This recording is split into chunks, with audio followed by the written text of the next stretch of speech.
அரிசி விலை உயர்ந்து போச்சு, பருப்பு விலை உயர்ந்து போச்சு, எண்ணெய் விலை உயர்ந்து போச்சு, கேடு கட்ட உப்பு விலையும் உயர்ந்து போச்சு, தீப்பெட்டி விலையும் உயர்ந்து போச்சு, கேஸும் உயர்ந்து போச்சு.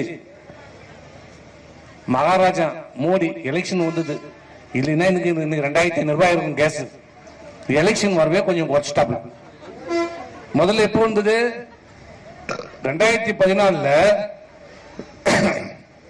மோடி பிரதமர் ஆகிறதுக்கு முன்னாடி கேஸ் எவ்வளவு? 350 ரூபாய்.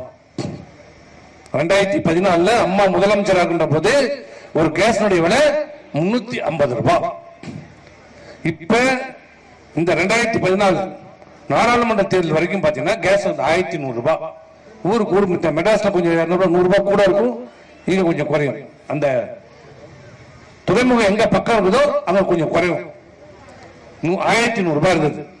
தேர்தல் வந்தோடனே தோத்துடும் பயந்து ஒரு 200 ரூபாய் குறைச்சாரு.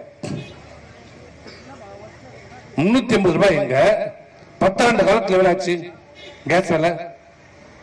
இன்னைக்கு குறைக்க முடிந்த அந்த விலையை ஏன் உங்களால் அன்றைக்கு குறைக்க முடியவில்லை? இன்னைக்கு உலகம் முழுவதும் டீசல், பெட்ரோல் எதுல இருந்து வருது? கச்சா எண்ணெய். கச்சா எண்ணெய் இதுவரை இல்லாத 10 ஆண்டு காலத்தில் இல்லாத அளவுக்கு உலக சந்தையில கச்சா எண்ணெய் குறைந்திருக்கிறது. பேரல் விலை கடுமையாக விலை குறைஞ்சிருக்கிறது. குறைஞ்சது டீசல் விலை குறைச்சியா? டீசல் பெட்ரோல் விலை குறைச்சியா? ஆனா அங்க விலை உயர்ந்தா மட்டும் அங்க 1 ரூபாய் உயர்ந்ததுன்னா நீங்க 10 ரூபாய் விலை ஏற்றுற டீசலுக்கு அங்க இன்னைக்கு 50 ரூபாய் குறைஞ்சிருக்குது.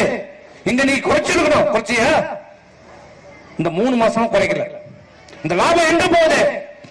யாருக்கு போகுது? அரசாங்கத்திற்கா? அரசாங்கத்துக்கு கம்மி தான். இது யாரு? அதானி, அம்பானி. அவன் சம்பாதிக்கிறான், கொள்ளையடிக்கிறான். அந்த லாபம், கச்சா எண்ணெயுடைய லாபம் யாருக்கு வரணும்? பொதுமக்களுக்கு வரணும். உலகத்தில் இதுவரை இல்லாத அளவுக்கு கச்சா விலை குறைந்திருக்கிறது. ஆனால் டீசல், பெட்ரோல் விலை இந்த அரசு குறைக்கவில்லை.